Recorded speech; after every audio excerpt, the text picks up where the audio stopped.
경기 남양주를 지하철 4호선, 8호선, 9호선의 도시 진접 원안 별내를 지역구로 둔 김한정입니다. 총리님께 질문하겠습니다.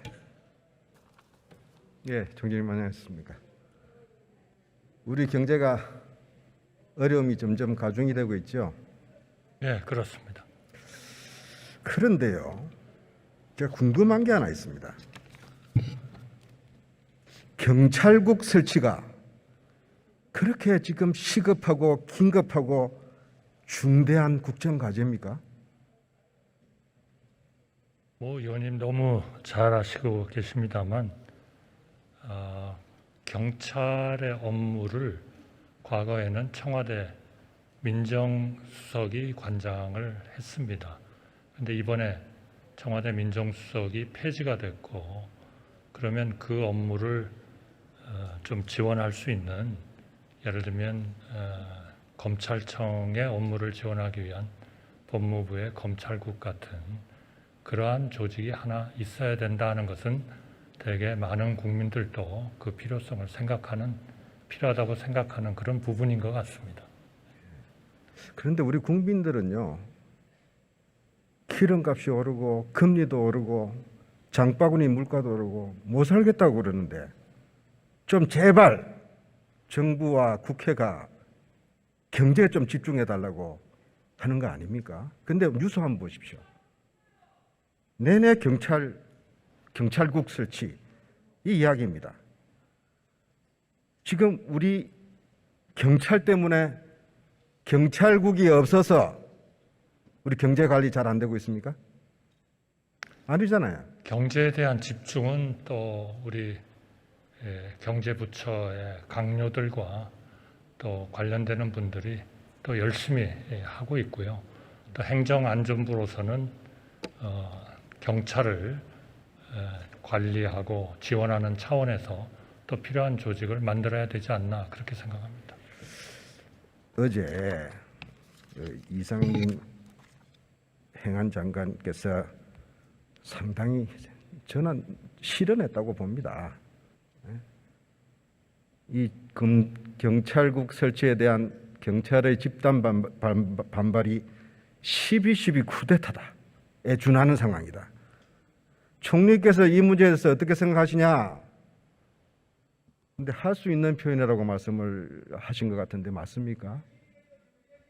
그거는 정말 중요한 일입니다. 왜냐? 그러니까 할 수 있는 표현이 있냐고요. 지금 우리 경찰이 국가 반란이나 이 무슨 정권 찬탈을 시도하고 있습니까? 그러한 그 하나의 중요한 과제로서 봤을 때 소위 그 경찰청장 대행이죠. 그 차장의 그 회의를 해산해라, 그리고 하지 말라 하는 그런 명령을 위반했다 하는 것은 정말 상명하복의 그러한 그 조직인 경찰로서는 정말 굉장히 잘못된 일이다. 저는 그렇게 생각합니다. 행정안전부 장관은 행정안전부 장관은 그러한 절실성을 좀 표현하는 그러한 것으로서 그런 용어를 사용하지 않았나 그렇게 생각합니다. 아니요, 제가 좀 다시 한번 여쭙겠습니다. 국민의 안전을 책임지고 있는 일선 공무원들입니다.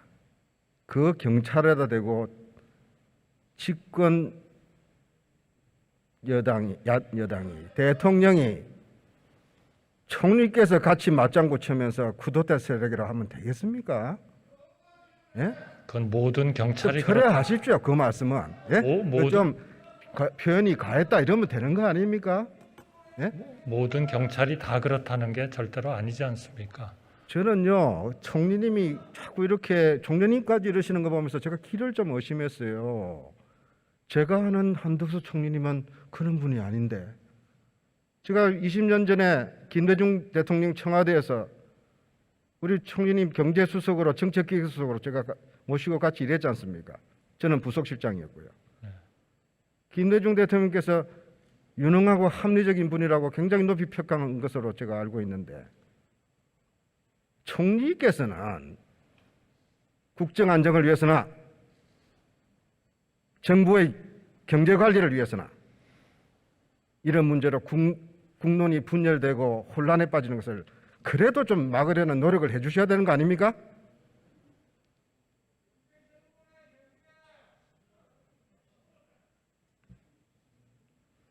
제가 몇 가지 묻겠습니다. 저는 왜 이런 질문을 하냐면요. 우리 윤석열 정부의 위기의식이나 국정 운영에 대한 기본적인 철학이 좀 걱정스러운 대목이 있어서 그렇습니다. 왜 쿠데타라는 이야기까지 하면서 이렇게 강압적으로 이 문제를 키우는가? 몇 사람 잡아놓으면 이게 조용해집니까? 지금 14만 경찰이 그 모욕감 때문에 경찰 회의를 하겠다고 더 번지고 있지 않습니까? 모든 경찰이 다 그러한 그 움직임에 동의하고 있다, 동조하고 있다 그렇게 생각하지는 않습니다. 저 12.12 쿠데타라는 게 1979년 일이니까 한번 여쭤보겠습니다. 12.12 쿠데타가 어떤 일이었습니까? 총리님 좀 말씀해 주십시오. 12.12 쿠데타가 어떤 제가 조금 사건이었습니까? 좀 질문을 잘 이해하기가 어렵습니다. 이게 실내가 좀 시끄러워 가지고요. 잠시만요. 의원 여러분,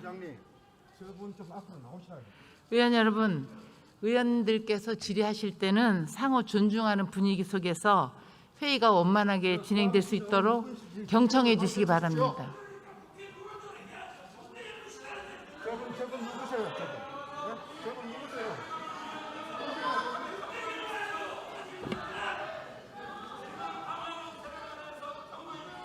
자, 의원 여러분, 지금 대정부 질의 시간입니다. 서로 의원 상호 간 의견 존중해서 의사 진행을 할 수 있도록 경청해 주시기 바랍니다.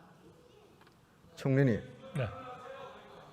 1979년 일이면요, 1980년에 태어난 우리 국민은 지금 40살이 넘었습니다. 그래서 국민들이 오해할 수 있습니다. 그게 뭔 일이지? 자, 12.12 쿠데타가 어떤 일이었습니까? 한번 말씀 좀 국민들에게 설명 좀 해주시죠. 제가 이해하고 있는 12.12 사태는 군에 있는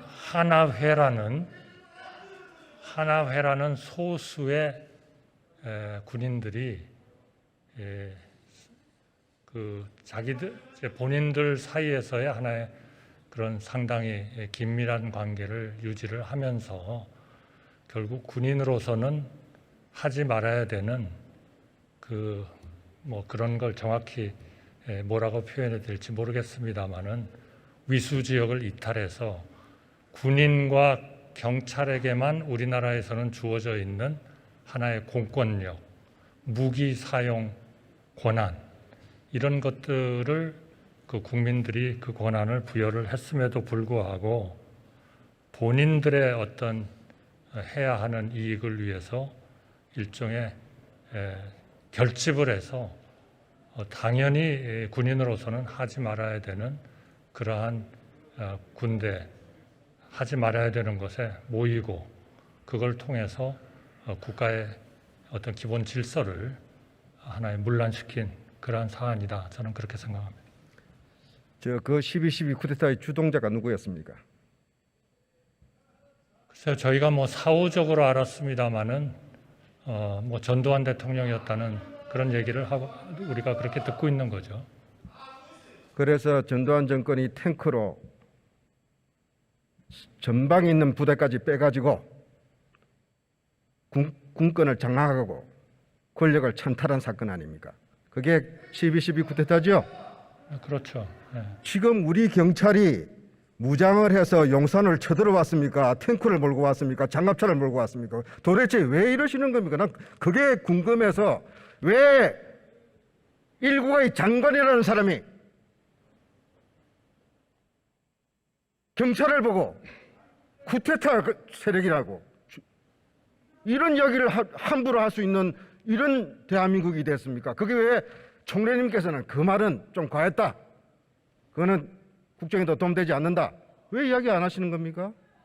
저는 그게 의아해서 여쭙는 겁니다.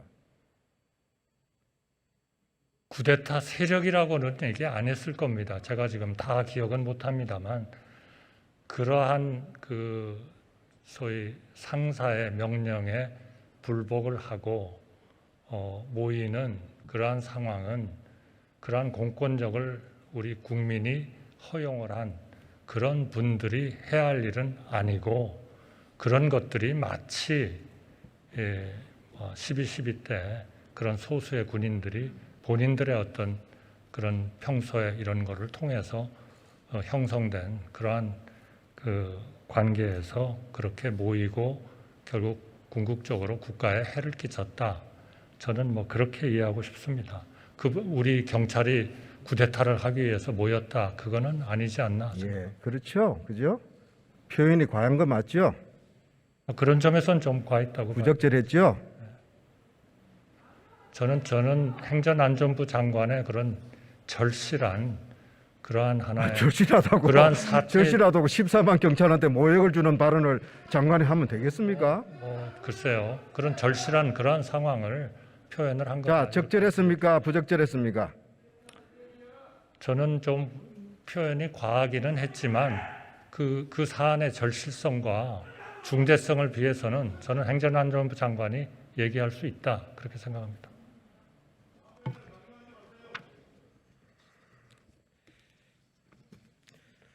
오늘 대통령님께서 경찰의 집단 반발을 중대한 국가기강문란 행위다 이렇게 이야기를 하셔서 사태를 저는 진정시킬 줄 알았는데 좀 아닌 방향으로 갈 것 같습니다. 좀 걱정이 됩니다. 대통령께서 5월 16일이죠. 여기 국회에 와서 시정연설을 하시면서 협치를 강조하셨습니다. 우리가 당면한 위기가 엄중하다고 이야기하시면서 진영과 정파를 초월해서 초당적 협력을 호소하셨습니다. 진정한 민주주의는 의회주의라고 이야기하셨습니다. 국정 운영의 중심은 의회라고까지 강조하셨습니다. 그래서 국정 주요 사안에 대해서 의회와 국회의원들과 긴밀히 논의하겠다까지 이야기하셨습니다. 참 좋은 말씀하셨고 기대를 했습니다.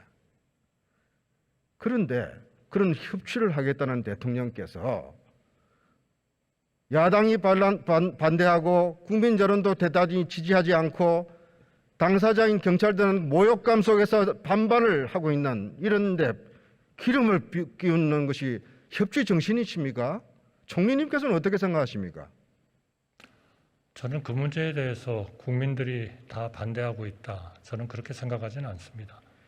자, 다시 한번 묻습니다.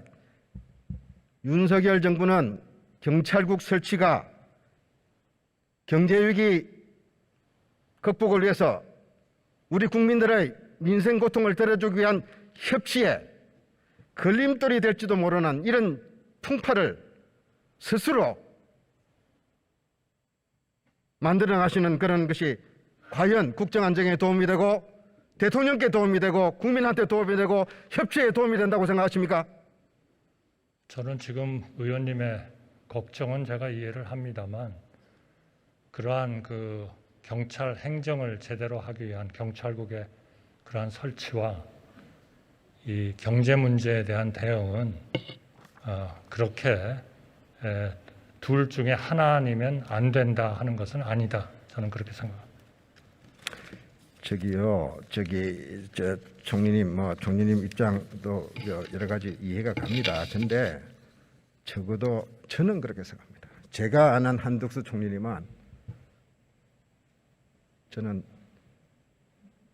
국정수습을 위해서도 대통령을 위해서도 행안부 장관 발언 잘못했다. 경질 요구해야 된다고 생각합니다. 참고하십시오.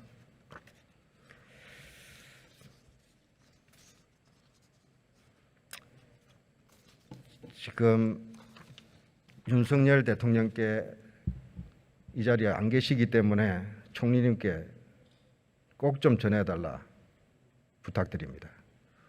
저는 지난 대선 때 목포를 방문해서 신안 하이드의 김대중 생가 앞에서 윤석열 당시 대통령 후보가 김대중 위대한 정신을 계승하겠다. 국민 통합에 앞장서겠다. 그렇게 말씀하신 것을 지금도 생생히 기억하고 있습니다. 그런데 좀 요즘 걱정이 됩니다. 아닌 것 같습니다. 아마 선거 때 급해서 하신 말씀인가? 저는 윤석열 대통령께서 김대중 대통령을 존경하고 노무현 대통령을 사랑한다고 이야기했다면 김대중 공부를 좀 다시 했으면 합니다. 좀 말씀 좀 드려주십시오. 김대중 정신은 화해 포용의 정신이었습니다. 경제에 집중했습니다. 외환위기 때 아시지 않습니까? 국민의 구조조정, 해고, 그 경제적 어려움 속에서 국민에게 호소하고 설득했습니다. 그래서 국민들은 금모으기로 화답했습니다. 그래서 40억 달러밖에 안 되는 거의 바닥이 난 국가재정 외환보유고를 퇴임할 때 1200억 불로 채워놓고 떠나셨습니다. 알고 계시죠? 그때 네, 잘 알고 있습니다. 그런 우리 경제적 어려움 속에서도 초고속 통신망 깔아서 오늘의 모바일 혁명, 대한민국의 IT 혁명 기초를 다졌습니다. 문화산업 육성해서 한류를 일으켰습니다. 사회안전망 설치해서 기초생활보호법을 만들고 4대 보험 설치하지 않았습니까? 우리 총리님께서 대통령의 수석으로 그때 함께 일하시지 않았습니까? 제가 하나만 더 추가하고 싶습니다. 당시에 아무도 생각하지 않았던 인재 양성이라는 개념을 도입하신 분입니다. IT, CT, BT, NT, CT, 그러니까 문화, IT, 그다음에 나노, 바이오 이런 데 대해서 수요도 없었습니다. 그때 이미 각 대학에 정부가 재정을 지원하면서 인재를 길렀습니다. 그것이 오늘의 바이오의 기반이 된 겁니다. 윤석열 대통령은 저한테 여러 번 말씀하셨습니다. 지도자의 어떤 그 당장의 인기에 영합하지 않는 장기적인 하나의 통찰력, 이것을 김대중 대통령님한테 배우고 싶다 하는 말씀을 여러 번 하셨어요. 예. 저는 윤석열 대통령의 생각에는 지금도 변함이 전혀 없습니다. 그런 정신을 가지셨다면 이 사태에 대해서 대통령께서 저렇게 하시면 안 되죠. 이 사태는 하나의 국가를 운영하는 통치자로서 하나의 질서가 분명히 있어야 된다 하는 것을 그런데 그러한 생각의 발현입니다. 많은 국민들 속에는 윤석열 대통령 이미지가 쳐다보면 김대중이 보이는 것이 아니라 전두환이 보인다 하는 지적도 있다는 것을 꼭 명심하시기 바랍니다. 계속 질문하겠습니다. 금년도 경기 전망 어떻습니까? 다행히 코로나에 대한 이런 아주 그 거리 규제가 조금 완화됨에 따라서 그동안에 이렇게 소비하지 못했던 소비가 생각보다 많이 늘어나고 있습니다. 민간 소비입니다. 그래서 올해 당초 한은과 정부가 생각하고 있는 막 그 정도는 안 되겠습니다만 2% 중반 정도는 성장할 수 있지 않을까 이렇게 생각합니다. 내년 경기 전망은 어떻습니까? 내년은 올해보단 조금 어려워질 것 같습니다. 왜냐하면 중국이나 이런 그 나라들이 이런 지정학적인 이유, 코로나에 대한 대응 이런 것 때문에 당초 예상했던 것보다도 훨씬 더 경제가 안 좋습니다. 따라서 우리의 수출이 상당한 영향을 받을 거고 유가는 그렇게 획기적으로 내려갈 것 같지는 않습니다. 최근엔 다소 좀 내려가고 있습니다만 따라서 내년의 경제는 올해보다는 조금 더 어렵지 않을까. 그러나 한 2% 정도의 그 언저리의 수준은 유지할 것 같습니다. 근데 경기가 나빠질 것이 분명한데 그러면은 그 고통은 소상공인, 영세자영업자, 우리 서민들이 더 받게 될 거 아닙니까? 다들 조금씩 분담을 해야 되지 않을까 싶습니다. 그것이 정부로서는 상당히 어려운 과제라고 저희는 생각합니다. 내년에 세수 전망은 어떻습니까? 아마 올해보다는 조금 못할 겁니다. 덜 거칠 거죠. 그 상세한 거는 이따가 경제부총리께서 기회가 근데 있으시면 세금은 덜 거치고 경기는 가라앉을지 모르는데 그럼 긴축 재정하실 겁니까? 지금까지보다는 훨씬 긴축 재정을 해야 될 것 같습니다. 저희가 생각하는 소위 관리 대상 수지, 그것이 연 약 5.2% 정도 GDP에 대해서 적자를 보이고 있습니다만은 내년도에는 그것을 한 3% 정도에서 좀 억지를 해야 되지 않느냐 이렇게 생각합니다. 역시 마이너스 3%입니다. 그러니까 내년도에도 적자는 나는 거지만 올해보다 약 2분의 1 정도로 그 적자의 규모를 줄여야 되는 그러한 과제를 안고 있습니다. 지금 대기업, 재벌들이 투자를 지금 여러 가지 고민이 많을 건데 과감한 국내 투자, 일자리 투자를 못하는 이유가 과중한 세금 때문이라고 생각하십니까? 저는 가장 큰 거는 역시 세계 경제 환경의 악화죠.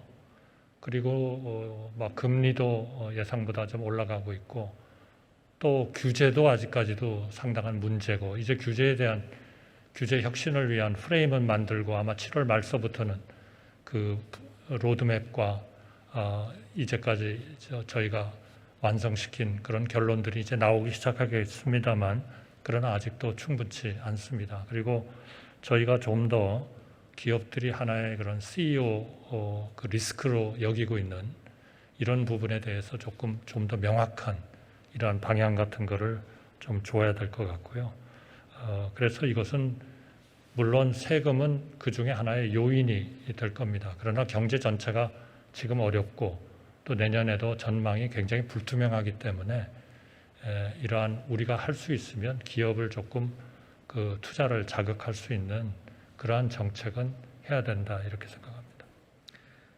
내년에 세수 전망이 줄어들 거고 그 다음에 기업들은 지금 망설이고 있는데 대기업 4조를 깎아주면은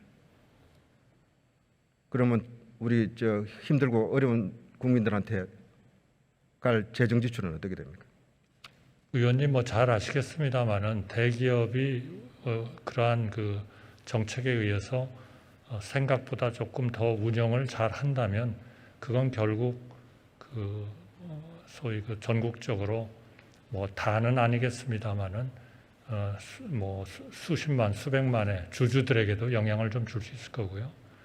또 노동자들에게도 그것이 제대로 투자 활동을 통해서 유지되는 것이 기업들이 이런 그 침체 속에 빠지는 것보다는 훨씬 나은 그런 그 결과를 가져올 거다 이렇게 생각하기 때문에 정부로서는 결국 경제가 어렵고 그 전망이 불투명할 때는 좀 기업에 대해서 세금이나 이런 것을 통해서 우리가 어떤 조치를 좀 해줄 수밖에 없다. 그러나 지금 단계에서 우리가 금리를 깎는 것은 현실적으로 어려운 상황입니다. 또 외환의 문제도 연결이 되고 하기 때문에 그래서 그러한 그 하나의 좀 우리가 선택해야 하는 그런 불가피한 그런 과정을 가고 있다 이렇게 말씀드리고 싶습니다. 네, 지금 시간이 없어서 우리 경제 살리고 기업이 투자를 활성화하고 일자리 늘어나고 국민들이 안심하는 것은 부자들 세금 깎아주는 것이 아니라 국민을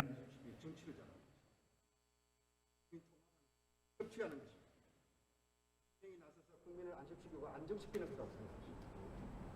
국민께서 누구보다도 그걸 더 잘 아실 분은 없고 명심하겠습니다. 저는 저 심정을 헤아리면서 어떤가 네, 잘 알겠습니다. 감사합니다.